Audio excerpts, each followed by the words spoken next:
Howdy, partner. We've got some galactic wrangling that needs doing. Alright, that's it for me with the accent, but we do have some interesting news about Helldivers and PlayStation revealed by Johan at his GDC presentation. And I've been doing some numbers testing with the new Warbond, and things are not working as advertised. If you feel like supporting the channel, the easy and free way is to hit subscribe and ring the notifications bell. And now, let's get into all the latest from the wildest ride in the wilderness, Helldivers.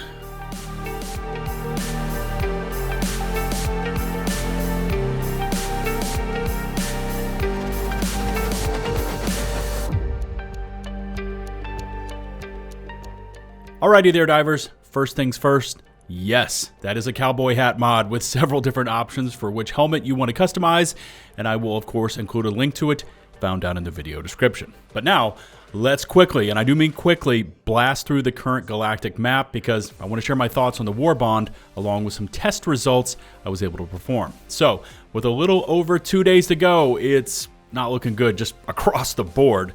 We have 2 of 8 needed bot defenses under our belts, leaving 6 more, which is probably not going to happen in that short amount of time, despite the bots having the new 𝗙𝗵𝗵𝗶 core to take on. And by the way, leave me a comment letting me know how much or little you all enjoy taking them on. Anyways, I really want your feedback on that one, which now takes us over to option 2, rack up 1.25 billion bug kills, where we are sitting at 410 mil as of the publishing of this video.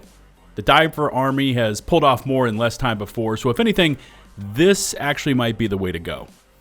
I checked the overall player numbers as of logging on this Friday morning at approximately 9 a.m. Eastern Standard Time, and it's not bad, showing around 53,000 total divers. So there is a sizable enough force, and going into this weekend, to spill that E710 and pull off, again, option 2. Now, I know a lot of you out there are grinding through the Warbond right now, and you want every last medal you can pocket, so today's daily or personal order is to extract with 5 rare samples. 1 mission is all it takes, and that's 15 more medals for your collection. Checking out the Superstore reset, and it has just under 2 days to go with the alternate Borderline Justice 𝗙𝗵𝗵𝗶 Deputy offerings, including that cool new emote. Page 2 is the Hellbent set, along with that combat hatchet, and page 3 is the siege-ready cinder block heavy armor, and of course that stun baton, which can lay down the beatdown on the voteless hordes. And as always, expect to drop super creds in the Superstore. Moving on, and in case you haven't been following the gaming sites and the reported news, well, Johan, the former CEO of Arrowhead, in his sabbatical is making plenty of waves out there, this time giving a presentation at the GDC, or Game Developers Conference, in San Francisco, where he headed up a talk titled Helldivers 2 Capturing Lightning in a Bottle. Love that title, by the way. It's very apt for what Helldivers did, where he spoke about the initial launch of HD2, but also the insanity Arrowhead went through. Quoting now from the PCGamer article titled, Arrowhead's CEO got a call from PlayStation when he said players could save their money and wait to buy Helldivers 2 until the servers were fixed. They, quote, asked me what the F I'm smoking. That's the actual headline. Here's what they had to say, and by the way, this is only a small portion of the write-up. Link, of course, can be found in the video description. Quote, in a GDC talk titled Helldivers 2 Capturing Lightning in a Bottle, Arrowhead's CEO Johan Opens Up recalled the chaos of those early days. Quote, the community was super excited about the gameplay that we put out, and everybody clocked in, and it became a wildfire. Everybody told everybody that you need to play this game, and it crushed us under success. After seeing that the game was selling unimaginably fast and the problems that created for anyone trying to keep it online, 𝗙𝗂𝗋𝗋 cautioned anyone who was wary of the game's issues that they didn't actually have to buy it this second in a post on X, formerly Twitter, saying, if you have no cash, get it later. While we make a really fun game, it's worth waiting until the servers can support the capacity. In his GDC talk, he reiterated his point, quote, if you spend your last dollar to be stuck in server queues, I'd be heartbroken. Seems pretty reasonable, right? Well, he went on to say that the suits at PlayStation immediately swooped in and set the record straight. Here's the headline. Listen to this out there, gamers. Quote, took 5 minutes until I got a call from the friendly people at PlayStation who asked me what the fuck I'm smoking. Don't recommend people to not buy your game, unquote. And they finish up by saying, it might seem harsh, but 𝗙𝗂𝗍 did point out his well-meaning comment flew in the face of conventional wisdom. Not that it slowed Helldivers' roll at all, with the game experiencing such sudden and unprecedented growth that it left industry analysts speechless. Still, it shows that game development on such a huge stage is a whole different ballgame, and even a casual quip telling your players they don't have to buy your game right this second might blow your phone up with calls from a puzzled publisher. If you were there with Helldivers back when this happened, drop me a comment down below, starting off with a yellow heart, that way I see it, and let me know what you remember personally about that time. Now, for a lot of us, we remember the queues, we remember the disconnects, the frustration of not being able to play, and of course, not only Johan's comments, but others from the Arrowhead team as they tried to sort out the tsunami of players they were honestly not expecting. Now, there's a ton more happening outside of the game surrounding the topic of Helldivers and Johan, but for now, let's pause all of this and move on to my thoughts and testing on the new Warbond. Okay, let's start off with the weapons in the Deadeye, which looks to be modeled after the Winchester Model 1886, but heavily Helldiverized, and this weapon most compares with the Constitution, but with more ammo, damage, and fire rate, along with, of course, medium armor pen. First up, against the bugs, and I love that the Deadeye obliterates hunters and warriors in one shot. You can two-tap a 𝗙𝗶𝗶𝗶 to the face as long as you don't hit the armor on the top of its head, and for science, we even tested it out versus a charger butt, where honestly it struggles, taking a full 8 shots, needing a reload, and then taking another 2 follow-up shots, so that's a total of 10 shots. So yeah, don't waste your time with this thing on a charger butt. Stalkers take 3 shots to the face to kill, and by the way, I love the knockback of the Deadeye. It really stops them in their tracks, and probably most satisfying is smashing Alpha Commanders in 2 taps to the dome. If anything, the Deadeye struggles versus the bugs with how fast they fan out and try to flank you, but even more so with the reload speeds, which I'll touch on in just a moment. But as they say, there's no better time than the present, so here's where the testing comes in, and without siege ready, the Deadeye clocks in at a painfully slow 7.02 seconds when reloading it from dry after you spent your 8 rounds. By comparison, with siege ready, it shaves that dry reload down to 5.26 seconds. But again, 5 to 7 seconds versus the bugs without firing a shot from your primary is way too much time. By far, I saw my best results versus the bugs when I paired the Deadeye with something that could keep them busy while I reloaded, like say a laser guard dog or even a sentry turret.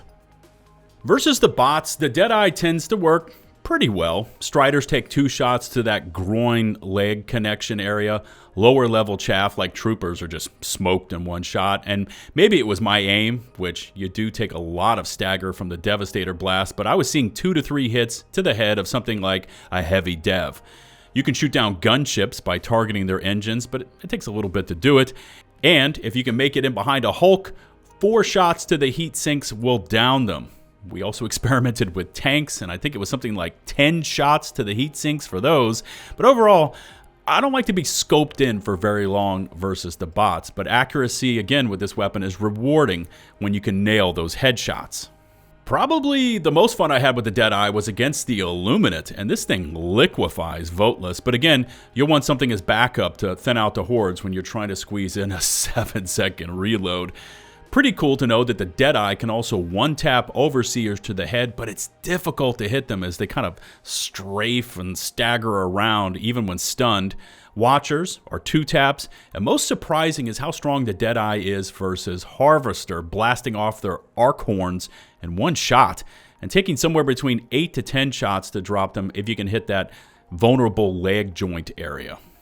Next up is the 𝗏𝗏𝗏𝗏 Talon, which most compares to the Verdict sidearm, but with higher damage. Next to no recoil, as it's a laser weapon, and a much higher fire rate, but you'll burn through a heatsink in the blink of an eye if you spam the trigger. And again, like the Deadeye, the Talon has medium armor penetration. Much like the Deadeye, and you're going to hear that comparison quite a bit here, the Talon packs a punch, as I was seeing 2 to 3 headshots to drop bile spewers, depending on if you could avoid their head armor. For both the Deadeye and Talon, Hive Guards take 3 headshots to kill. Alphas were taking somewhere around 4 shots to the head, and everything else below there was gone in 1 shot unless you hit a leg. We also tried it out on a Charger, and trust me, don't, as laser weapons have low durable damage. But to give you an idea, I think I lost track over 30 shots to the butt of a Charger. I like to stay on the move when I'm blasting through some HD2, so the Talon actually impressed me the most versus the bots. Troopers are smoked in 1 shot, and the Striders were taking around 4 shots to that vulnerable groin leg area. Devs were somewhere around 5 shots, although that could be me and my aim. Maybe it's less, and more about that in my impressions of the Talon in just a moment. And I also tried it out versus Hulks, and once stunned, if you can land 10 shots to their heat sinks, they are done. I personally didn't get a chance to try it out versus gunships, but with medium armor pen and decent aim, if you can target the engines, you'll be able to drop them eventually.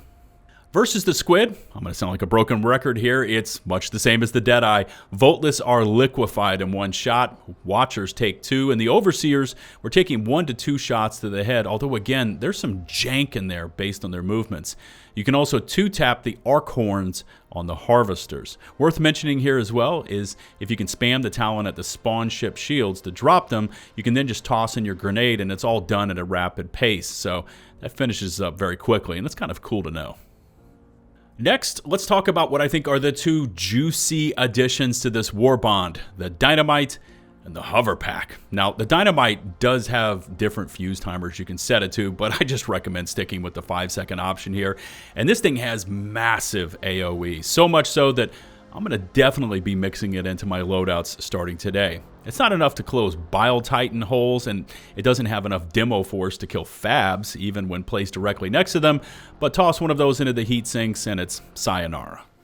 The Hover Pack was also crazy to use, not so much versus the bots who can track you up into the air and shoot not only their lasers, but also the rockets from the sides of those reinforced Striders at you. However, I found that using a stem suit and raining down dynamite from above seemed to be effective, and it was just badass. Still, with how heavy the volume of fire they can put on you and how they track targets, I'd probably steer clear of using it versus the bots. It also has pluses and minuses versus the bugs. Now, when you get swarmed, hitting the pack and getting away from danger is a great smash glass in case of emergency option. But like the bots, the bugs can lock onto you in the air, and hunters pulling Michael Jordan takeoffs and blitzing you mid-flight is a very real concern. That said, I did like dialing up a 500, floating up and over a small bug hive and dropping it in, making it just to the other side right before the bomb hits and watching the whole thing go up in flames. The Illuminate is where this thing really starts to take off, no pun intended by the way, as you can hover up onto rooftops and rain down hell from up above. Really the only thing that can harm you up there are those arc blasts from, say, Watchers and Harvesters, and for the testing, I probably should have worn the arc armors. Getting up onto the rooftops with something like an AMR and providing overwatch for your squad is crazy fun, and I wasn't much of a jetpack user before, but now with the Hover Pack, outside of it needing just a few small tweaks, it's definitely one of my favorites. Also, I did some timer testing on this thing as well, and liftoff to touchdown will last approximately 8.34 seconds, with about 6 of those spent in flight, and the remainder spent bringing you back down to terra firma before you can engage your character movements. Alright, now onto the armor sets, which visually do look pretty strong, but after I did the testing with Gunslinger, well, what is advertised on the armor description is way off from the in-game results. First up is that 40% sidearm reload speed reduction, and just watch these results. Using the Senator and a Truth Enforcer's armor set as to not change reload or weapon handling stats, a dry reload takes 3.03 seconds. Now, with the Gunslinger passive, it takes it down to 2.05 seconds, but a 40% reduction from a starting point of 3.03 seconds should equal 1.82 seconds. So, right here, it's already falling off a bit.